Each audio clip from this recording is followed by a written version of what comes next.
Nuclear বোমা তৈরি করতে ইউরেনিয়াম ব্যবহৃত হয়। এই ইউরেনিয়ামটা কি? ইউরেনিয়াম কিন্তু একটা প্রাকৃতিক ধাতব পদার্থ যেটা পৃথিবীর মাটিতেই কিন্তু পাওয়া যাচ্ছে, এবং এই ইউরেনিয়ামের দ্বারা আজকে আমরা জানতে পারবো বা আমরা আজকে জানবো যে নিউক্লিয়ার এনরিচমেন্ট কথাটার মানে কি।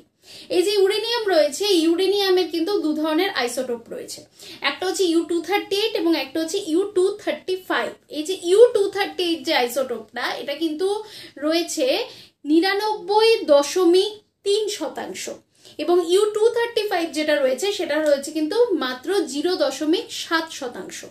এবং এই যে U-235 যেটা, এই U-235টাই কিন্তু নিউক্লিয়ার বোমা তৈরির ক্ষেত্রে কিন্তু ব্যবহৃত হয়।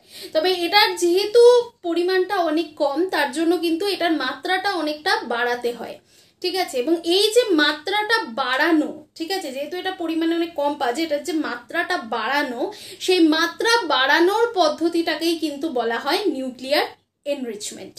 সো এরকম আরও যদি অনেক টপিক নিয়ে জানার ইচ্ছে হয় তাহলে কমেন্ট সেকশনে কিন্তু অবশ্যই তোমরা বলো।